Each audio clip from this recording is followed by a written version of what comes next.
Hey everybody, welcome to DBS Films Podcast. My name is Kellen. With me as always is my brother Brendan. Together we make movies with DBS Films. Today's episode, we're going to part one of budgeting your indie film.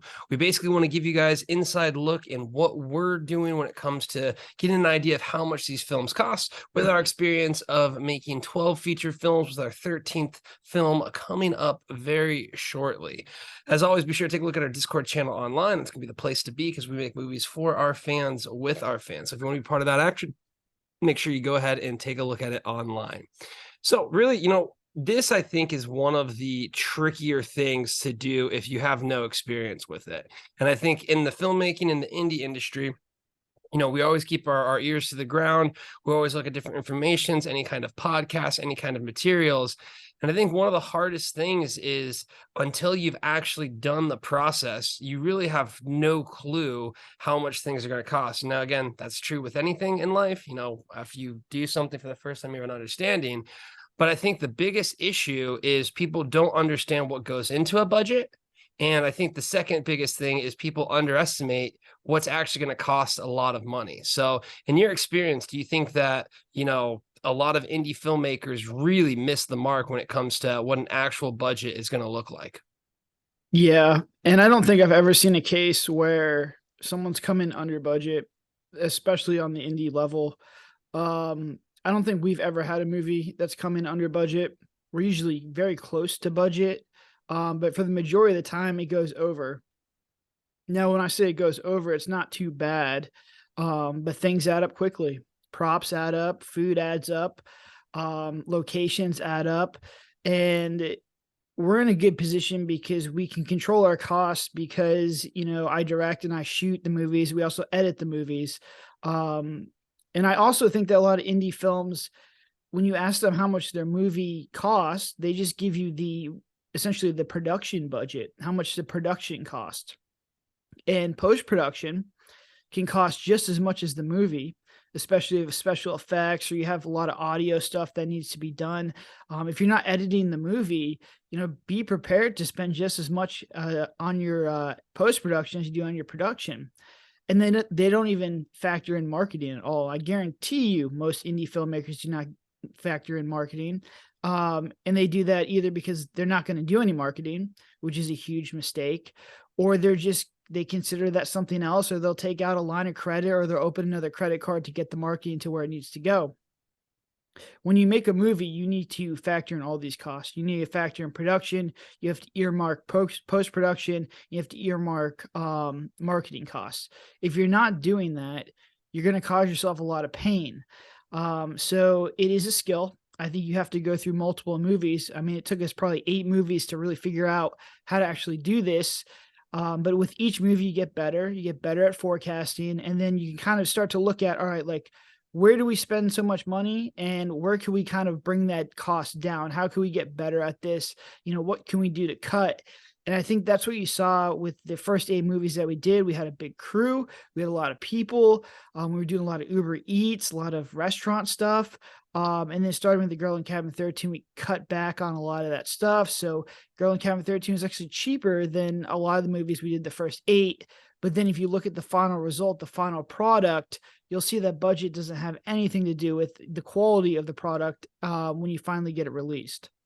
So that's, exactly why we wanted to take some time. This is going to be a 2-part episode for this week. In this first part, we want to kind of go over the overall philosophy of budget as a filmmaker.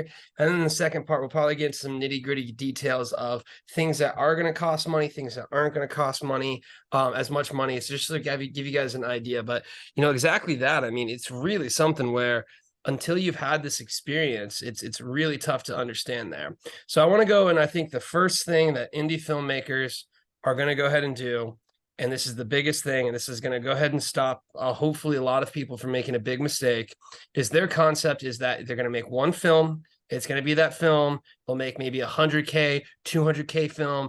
Then after that, that'll get them to the $2 million film. Anytime I hear an indie filmmaker mention that they need like 100, 150, 200K budget, I give them like a 1% chance. Not saying that it's impossible, but just saying that it is very, very improbable. And then on top of that, okay, you got your budget and you've made the movie. knowing the revenue streams for the different, tranches that you can get into, with most indie filmmakers getting only on Amazon Prime or a distributor, some not even getting a deal with a distributor, some getting taken advantage by distributors, not really taking advantage as much as they don't, fight for themselves as much when it comes to the business sense. It is a death blow, in my opinion, to indie filmmakers' careers if you don't do this. You don't actually look at doing something. And I just want to kind of start with this philosophy. I think no matter what, it's always going to be better to make a lower budget film as an indie filmmaker, especially if you're starting off. And we're talking $20,000, I think, is our sweet spot, that like we can say, hey, listen, things are going to cost money. We understand this. But the biggest issue I think filmmakers have is, instead of taking their idea and changing the idea to the budget they have, they take an idea that they just fall in love with and, they continue to do, which again, we understand, we have ideas that we love, but they take that idea and they force themselves to put themselves in a larger budget, which has very little chance of recuperating the costs. And as you mentioned, when we hear someone make $150,000 movie, it's not like they make a $50,000 movie and have $150,000 of resources. They try and shoot $150,000 in resources. And as we mentioned, you quickly go way above that. So that becomes 250 grand, additional credit, additional lines like that. So I think the biggest thing that we see is change your idea to fit a low budget. Don't try and have a budget to fit your idea. Yeah, I would agree. It just comes down to, planning and controlling what you can control. A budget is very easy for you to control. You can make a spreadsheet, you can stick to the budget. You have complete control over how much money you spend. You do not have complete control over how much money your movie is going to make. And that is, you don't know if people are going to like your movie. You don't know how well this movie is going to perform. You don't know if you're going to mess something up. And I think a lot of indie filmmakers, they're wide-eyed and bushy-tailed. They want to make the next huge movie. They want to go to Sundance. They want to win all these awards. They want their career to blow up. The odds of that are very slim. And I think the odds are even lower now today than they have ever been in the history of the industry, just because film festivals are not as prominent as they used to be. Streaming services are very difficult to get on. They want to create their own content. So if you're a small-time indie, studio who does not have a producer that has, ties to Netflix, Hulu, or one of these larger streaming services, the odds of your stuff getting picked up is very, very slim. Now, does it happen? Yeah, it does happen. But for the most part, you can't control that, which just goes back to my original point. Be in control and focus on what you can control, and that's your budget. If you're going to make a movie for $250,000, you better have some kind of in at Hulu, Netflix, or one of these tier 1 services. Because if you don't, you're going to be down in the tranches with us on Amazon and Google and Vudu and Apple TV and essentially the moat. And when you're down there and you start there, to get $250,000 back, it'll happen. It's going to take you a very long time, probably in 7 years, to get that money back. And it's a dangerous place to swim around in if you want to continually make movies. If you make a movie for $50K, you're in a 5 times better shape than the person who made the movie for $250K. And I'll tell you what, you may say, look, I need to tell this idea. I need to tell this story. Like Kel said, I've seen $250,000 movies that have looked worse than $10,000 movies. So sometimes budget, and in my experience, in our experience, the movies that we have made with the highest budget have performed the worst. I actually see an inverse correlation to how much money we spend and how much money the movie makes. So that should just already show you that, a higher budget doesn't always equal success. It doesn't make a better looking movie. Yes, you can get more talented people, you can have more resources, you can have production value, but you have to be able to understand how to properly utilize those resources. And I think that's the number one problem with indie filmmakers, is they just don't have enough reps to understand what to do with this money and how to disperse it properly and actually how to use it and use it effectively. So you're essentially burning a lot of money on an education, which you could have done for maybe $10,000, $20,000, $30,000. So I would always caution indie filmmakers, if you're getting above the $50,000 budget, make sure you have a producer or somebody who has connections because it's going to be very difficult to get that money back. Exactly that. I mean, again, I would say if you want to make your project and you're fine without recouping your costs, more power to you. But for those indie filmmakers who want to have consistency in the sense of generating enough revenue from their movies to make another movie, which in my opinion is, really the goal and the dream here. So that's really just what we're advising. So now I want to talk exactly what you meant. Control what you can control. And there are a few things, like we said, the budget's a big one. We want to talk about overviews. I think the first thing I want to talk about is genre. I think genre is also another way that you can really, really help out. And it's usually how I gauge the success of an indie film. When I hear someone talking about their concept, I can already get an idea. If I hear this certain genre, I can put a price tag to it. For instance, sci-fi is going to require some type of sci-fi effect in one degree or the other, or else it's not a sci-fi movie. Can you be smart about this? Can you do, a lot of good things? Yes, there are very good indie sci-fi films out there. Primer is a massive example of a good sci-fi film. So not to discount those, but the thing is you have to be very, very smart with that genre. You have to do it very, very well. And typically sci-fi relies on a lot of the additional enhancements to pull off whatever the concept or the world that you're building is. The next one's, romantic comedies or just comedies in general. We understand that you need to have an actor in those movies typically, because when people are going through romantics or comedies or even action, what are they looking for? They're looking for a notable star, someone's face, a Bruce Willis, someone on that cover, Andy Samberg, whoever it might be, that's going to get them to click. So that's another area that you're dealing in. We deal in horror movies. One, we do love horror movies, but two, horror movies really do provide the lowest entry to a budget. We've mentioned this before. Typically horror movies, it's not so much the cast, it's not so much the environment, it's the situation. You can also create a lot of lower budget cost for the situation. So really starting from the beginning, people might be like, oh, well, I want to be a filmmaker, but I don't want to make a horror movie. I want to make this type of movie. A movie is a movie. Creating that process, it's a similar process. The genre is different.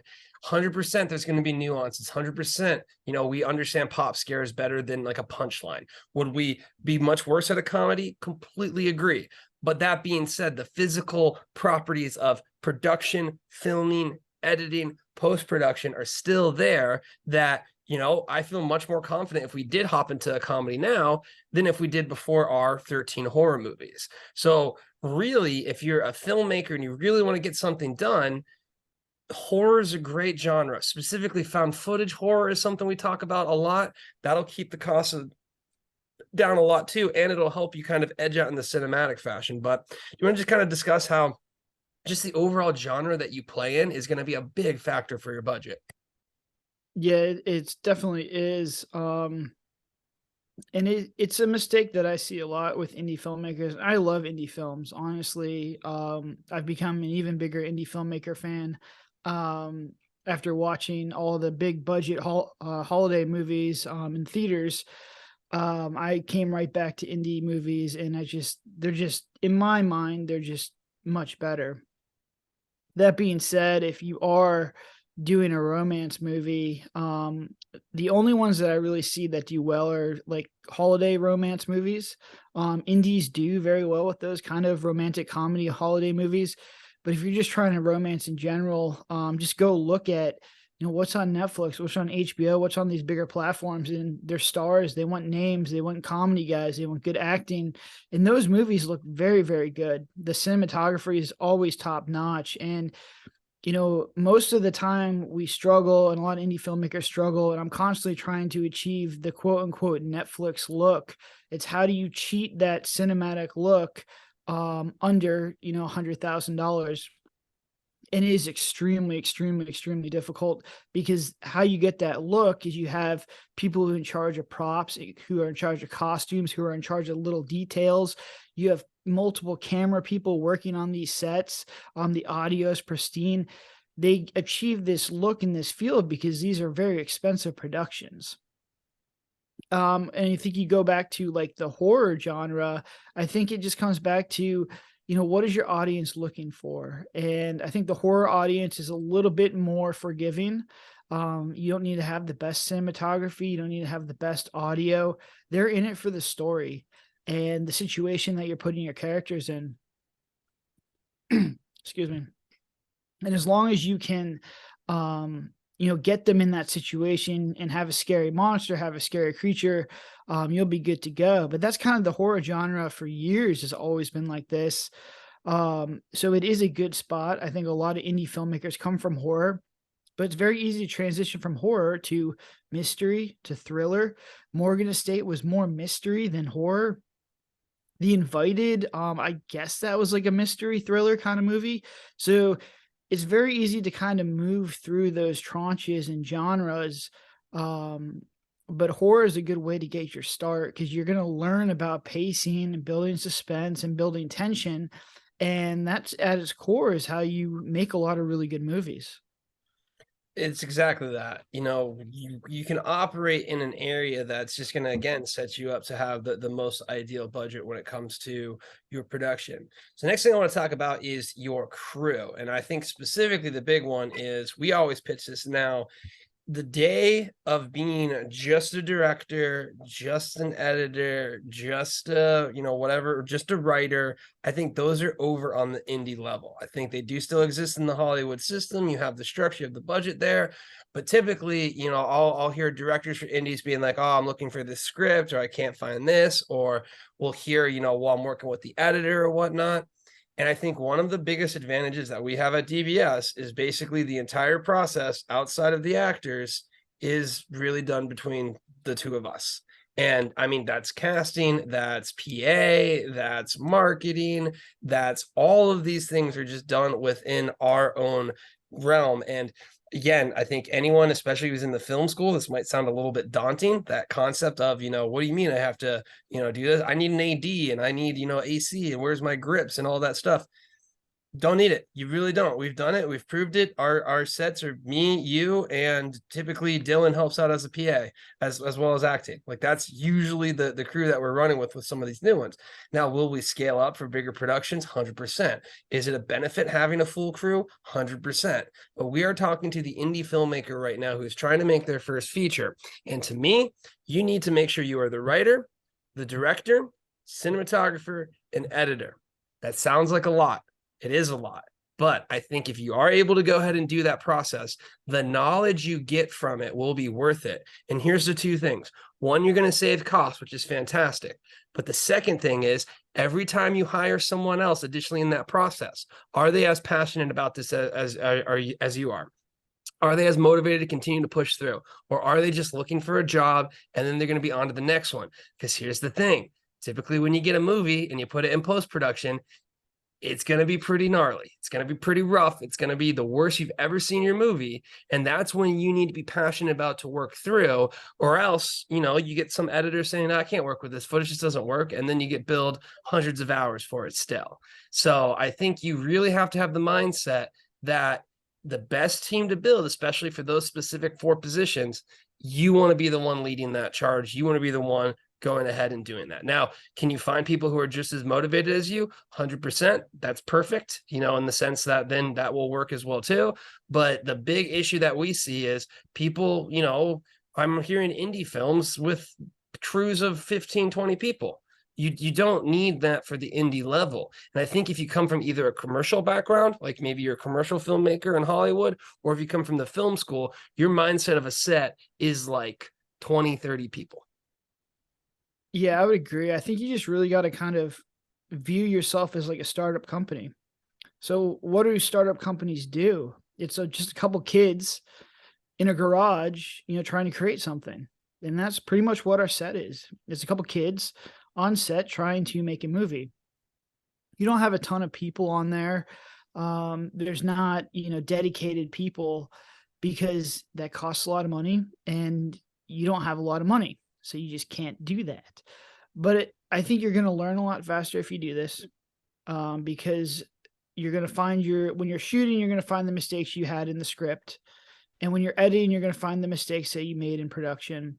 And then you're not going to make those mistakes again. If somebody else is watching your movie and editing your movie and just deleting the mistakes that you made, you'll never see those mistakes. So you'll never learn from them. I go back and watch all the clips, and I can see sometimes like the lighting's a little bit off, or the settings on the camera, there's too much grain. Um, and I go through and I try and isolate all these mistakes to make sure we don't make them again. But I think the biggest thing was, and this is a big issue that we had with the first 8, was I was essentially the director, so I was trying to, be the boss of the production, and I was trying to tell people what to do when I didn't know what to do myself. I didn't know how to shoot and use a camera, so when I was communicating with the DP, I didn't know what was possible and what wasn't possible. And, I was trying to work with actors, and we never really did that before, so there's communication issues with them. With lighting, the same thing. I was, like, wondering why lighting setups were taking so long. I was asking for different things that may or not have been possible. With the editor, the same things. Just I was trying to give guidance and direction to somebody on something that I had no idea myself how to actually operate. And if this is you and this is the case, you're going to be in for a lot of pain, because it's just very difficult to do that. This is essentially you going into a job and your boss is trying to tell you what to do, or motivate you, or get you to do, hit your production and hit your metrics, never having done that job in his entire life. You're going to not have respect for that guy, and the communication is just going to be a very hostile environment. And the really fun thing with sets is you're taking all this stress and pressure. You're making sure people are working 14 hours a day, and you're trying to get this massive project done in 7 days. So you're like turning up the burners on this, this production, and everyone's feeling the heat, and it's just not a good environment, which is why I recommend starting small, learning how to do some of this stuff. And you don't need to be a professional at it. Will there be a day where somebody else becomes the DP? Yes, I would absolutely love that, because carrying around this giant camera for 14 hours a day, and trying to direct people, and then also trying to look at footage so we make sure we got everything, is very difficult. But it doesn't need to be done now. We don't have the budget for that. So there will be a day where we have a whole bunch of crew members and crew people on our sets, but when that day comes, I will have enough experience, man hours, and knowledge to guide them, to motivate them, and to make sure they have everything they need to be successful. See, that is one of the biggest important points. Not only is it saving you the budget, but like I was saying, it's that experience you get. Because there's nothing worse than you have a disagreement with the cinematographer or someone else, and that cinematographer tells you we can't do this. Well, Brendan, I tell you we can't do this, and you look at me and you go, what are you talking about? I've done it in this movie, this movie, this movie, this movie. And again, that cinematographer might not be wrong in his thinking. He just might not know, because typically when you're working on the indie film level, who are you working with? You're working with cheaper people with less experience. So that's kind of the reason why it is a benefit there. So the next and last thing I really wanted to talk about for this one is, I think the biggest thing that can assist in your indie filmmaking process to keep your budget low, and the movies that do this really shine through for it, and that's your location. If you own a location or have someone at a location that you can film throughout the course of X amount of time and not have a set period, you are setting yourself up for a much better experience. Pretty sure it was Clerks, I believe, was like shot over a whole ton of time with Kevin Smith. And if you look at a lot of other movies, there's one called Cosmos that's an indie film that was shot over like a year or 2 years, and they basically built their own little soundstage in a car. Think like that. If you have access to the location and you can chip away at the project, it is way better. Because one of the things that happened, and it's happened for a lot of our movies, and it's happened, I would say, for a ton of other movies, is, well, we have to do pickups, and pickups are a complete nightmare. They're never budgeted for. They cost a lot of money, and the pure process of getting everyone together, and a lot of times you might not even have access to that same location again, can just cripple your budget and send it way, way, way over. So do you want to kind of stress the concept of having that location? I mean, it's still something where, again, we work and we do the scouting with it, and we have a better understanding of it. But for a first-time indie maker, having access to that location is going to make things so much easier for you.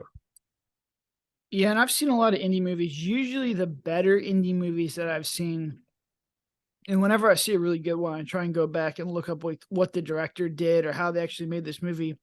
The best indie movies that I have seen have been shot over a year. and they slowly chip away at them. They have a weekend here, a weekend there, but what Kel said, they own the properties, and it's just a bunch of friends that know actors, and they go through there and they slowly work on this project. They edit it together. They see what works, what doesn't work, and then they fix it. Now, we don't have the luxury of doing that because we don't own any properties, but from my experience, if you have access to that, like a really cool woods location in your backyard, and you have actors that like understand that and want to be part of a project that is done over a period of time, utilize that. That's a very good strategy because, once again, as I was mentioning before, the time pressure is just really difficult, especially if you're a first-time filmmaker and you have, the sun's coming up on the last day. That's a lot of pressure, and everybody feels that pressure on set, and it can become a very hostile environment very quickly. If you can remove that kind of pressure, you're in better shape. Now, that being said, you still have to be able to adhere to a timeline because, 3 months can turn to 6 months, can turn to 9 months, and all of a sudden you don't have a movie in a year. But I think you have to utilize the stuff that you have access to. A house, woods, any kind of cool creative locations. We've shot in multiple bars, and that's an easy conversation as, hey, can we come a couple hours earlier? I'll get $200 worth of drinks for the crew and some other people, and usually they're pretty fine with it. I haven't really had any issues as far as, finding locations. Everyone's pretty cool as long as you're like, hey, look, we're an indie film. We want to shoot a location. Everyone's been pretty cool. But I mean, that being said, like most of our stuff is just like houses or woods. I mean, we don't really shoot anything crazy. I think the Morgan Estate had the craziest location. And that house was like for sale. So we had like a better deal on it. But I think you have to utilize what you have. Don't go out there trying to spend $5,000, $10,000 to get the dream location. I would rather look at what you got and try and make it work and utilize it in your script, as opposed to, blowing a large percentage of your budget. These location costs are very expensive. They're always 20 to 30% of our budget. And our locations that we have, they're not very good. I think the next step for us is actually getting better locations. So to see how much it blows on our budget is concerning. And I think it could be a massive cost if you're looking to try and find something that's out of, your reach as far as locations that you have access to. Exactly that. Again, this entire episode is kind of letting you guys understand you want to back into this budget, understand what you have, understand that if you take more responsibility with doing the role, it's not only going to save money, but you're going to get more experience, which really that should be the goal of your first indie film. It's just the experience of having it. If you make your money back, congratulations. That is a massive, massive, massive success. So that's going to go ahead and wrap up this episode. In the next episode, we're going to basically go into the details of actually going through a production. And we're going to say, hey, these are the things you want to look out for. These are things that kind of sneak up on you, but we really wanted to just have this first episode to give you guys an overall idea of what is entailed when it comes to budgeting out these movies. So as always, be sure to take a look at us online. Our Discord channel is the place to be because we make movies for our fans, with our fans. If you want to be part of the process, be part of the journey with us, it's super easy for you to go ahead and do so. But until then, have a good one.